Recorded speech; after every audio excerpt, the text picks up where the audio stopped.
Hi dears, welcome back to my channel. ഇന്ന് നമുക്ക് വളരെ എളുപ്പത്തിൽ തയ്യാറാക്കി എടുക്കാൻ പറ്റിയ നല്ല ടേസ്റ്റി ആയിട്ടുള്ള ഒരു നാലുമണി പലഹാരത്തിന്റെ റെസിപ്പി കണ്ടു നോക്കാം. നമ്മുടെ എല്ലാവരുടെയും വീട്ടിലുള്ള കുറഞ്ഞ ചേരുവകൾ മാത്രം മതി തയ്യാറാക്കി എടുക്കാനായിട്ട്. അപ്പോൾ നമുക്ക് ഇത് ശർക്കരയൊക്കെ ഉരുക്കിയിട്ടാണ് ട്ടോ തയ്യാറാക്കി എടുക്കേണ്ടത്. അപ്പോൾ ഇതിന്റെ റെസിപ്പി ഒന്ന് കണ്ടു നോക്കാം. അപ്പോൾ വീഡിയോ കാണുന്നതിന് മുമ്പായിട്ട് ചാനൽ ആദ്യമായിട്ട് കാണുന്ന കൂട്ടുകാരുണ്ടെങ്കിൽ ഒന്ന് സബ്സ്ക്രൈബ് ചെയ്തിട്ട് സപ്പോർട്ട് ചെയ്യണം. വീഡിയോ ഇഷ്ടമാവുകയാണെങ്കിൽ ലൈക്ക് ചെയ്യാനും ഷെയർ ചെയ്യാനും കമന്റ് ചെയ്യാനും ഒന്നും മറക്കരുത്. അപ്പോൾ നമുക്ക് റെസിപ്പി കണ്ടു നോക്കാം. അപ്പോൾ ഇതിന് വേണ്ടിയിട്ട് ഞാനിവിടെ ഒരു പാനിലേക്ക് ഒരച്ച് ശർക്കര ചേർത്ത് കൊടുത്തിട്ടുണ്ട്. അത് ഗ്യാസ് സ്റ്റോപ്പിൽ വെച്ച് കൊടുത്തിട്ട് അതിലേക്ക് 1 കപ്പ് വെള്ളം ഒഴിച്ചു കൊടുത്തിട്ടുണ്ട്. അപ്പോൾ ഇനി നമുക്കിതൊന്ന് മെൽറ്റാക്കി എടുക്കാം. അപ്പോൾ ഞാനിവിടെ കുറച്ച് അളവിലാണ് ഇത് ഉണ്ടാക്കി കാണിക്കുന്നത്. ഒരുപാട് അളവിൽ നിങ്ങൾക്ക് ഈ ഒരു സ്നാക്സ് വേണമെന്നുണ്ടെങ്കിൽ കുറച്ചും കൂടെ കൂടുതൽ അളവിൽ ശർക്കരയും വെള്ളമൊക്കെ ചേർത്ത് കൊടുക്കുക കേട്ടോ. അപ്പോൾ ഈ ഒരു ശർക്കര നല്ലപോലെ ഉരുകി വന്നിട്ടുണ്ട്. ഇനി നമുക്കിതൊന്ന് അരിച്ചെടുക്കണം. അപ്പോൾ ഇതിൽ എന്തെങ്കിലും അഴുക്കുകളൊക്കെ ഉണ്ടെങ്കിൽ പോകാൻ വേണ്ടിയിട്ട് ഇതുപോലെ ഒന്ന് അരിച്ചെടുത്താൽ മതി. ശുദ്ധമായിട്ടുള്ള ശർക്കരയാണെങ്കിൽ അരിച്ചെടുക്കേണ്ട ആവശ്യമില്ല, ഒന്ന് മെൽറ്റാക്കി എടുത്താൽ മാത്രം മതിയാവും. ഇനി നമുക്ക് അരിച്ചെടുത്ത ശേഷം ഈ ഒരു ശർക്കരപ്പാനി ഈ ഒരു പാനിലേക്ക് തന്നെ ഒഴിച്ചു കൊടുക്കാം.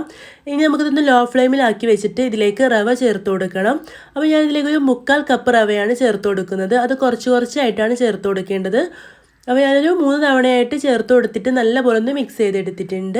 ഇനി ഇതിലേക്ക് ചിരവിയ തേങ്ങ ഒരു 1/2 കപ്പ് ചേർത്ത് കൊടുത്തിട്ടുണ്ട്. അപ്പോൾ തേങ്ങയുടെ അളവ് കൂടുതലാണെങ്കിലും കുഴപ്പമൊന്നുമില്ല, നല്ല ടേസ്റ്റി ആയിരിക്കും. അപ്പോൾ അതും കൂടെ ചേർത്ത് കൊടുത്തിട്ട് ഒരു 2 മിനിറ്റ് ലോ ഫ്ലെയിമിൽ തന്നെ നന്നായിട്ടൊന്ന് മിക്സ് ചെയ്തെടുക്കുക. അപ്പോൾ ഇതിലുള്ള വെള്ളമൊക്കെ ഒന്ന് വറ്റിയിട്ട് നന്നായിട്ട് കുഴച്ചെടുക്കാൻ പറ്റിയ ഒരു പാകത്തിൽ ഇത് കിട്ടും.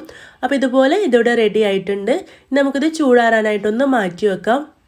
ഇപ്പോൾ ഇതോടെ ചൂടൊക്കെ ആറിയിട്ടുണ്ട്. നമുക്കിത് ഇഷ്ടമുള്ള ആകൃതിയിൽ ഷേപ്പ് ചെയ്തെടുക്കാം. അപ്പോൾ ഞാനിവിടെ ബോൾസ് പോലെ ഷേപ്പ് ചെയ്തെടുത്തിട്ടുണ്ട്. ഇതുപോലെ റെഡിയാക്കി വെച്ചിട്ടുണ്ട്.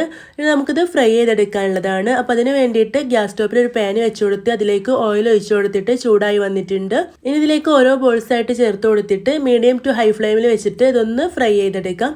അപ്പോൾ ഇതിൻ്റെ എല്ലാ വശവും ഒരു ഗോൾഡൻ ബ്രൗൺ കളർ ആവുന്നത് വരെ ഒന്ന് ഫ്രൈ ചെയ്തെടുക്കണം. അപ്പോൾ തീ കുറച്ച് വെക്കരുത് കേട്ടോ. തീ കുറച്ച് വെച്ചിട്ടുണ്ടെങ്കിൽ ഇത് എണ്ണ കുടിക്കാൻ സാധ്യതയുണ്ട്. അതുകൊണ്ട് മീഡിയം ടു ഹൈ ഫ്ലെയിമിൽ ഇട്ടിട്ട് ഇതുപോലെ ഒന്ന് ഫ്രൈ ആയിട്ട് കിട്ടുമ്പോൾ നമുക്കിത് എണ്ണയിൽ നിന്ന് കോരി മാറ്റാം. അപ്പോൾ ഞാനിവിടെ ഫസ്റ്റ് ബാച്ച് എണ്ണയിൽ നിന്ന് കോരി മാറ്റിയിട്ടുണ്ട്. ഇതുപോലെ തന്നെ ബാക്കിയുള്ളതെല്ലാം ഫ്രൈ ചെയ്തെടുക്കാം. അപ്പോൾ നമുക്ക് വെറും 5 മിനിറ്റ് കൊണ്ട് തയ്യാറാക്കി എടുക്കാൻ പറ്റിയ നല്ല ടേസ്റ്റി ആയിട്ടുള്ളൊരു ഈവനിങ് സ്നാക്കാണിത്. എല്ലാവരും ട്രൈ ചെയ്ത് നോക്കണം. വീഡിയോ ഇഷ്ടമായിട്ടുണ്ടെങ്കിൽ ലൈക്ക് ചെയ്യാനും ഷെയർ ചെയ്യാനും കമൻറ്റ് ചെയ്യാനും ഒന്നും മറക്കരുത്.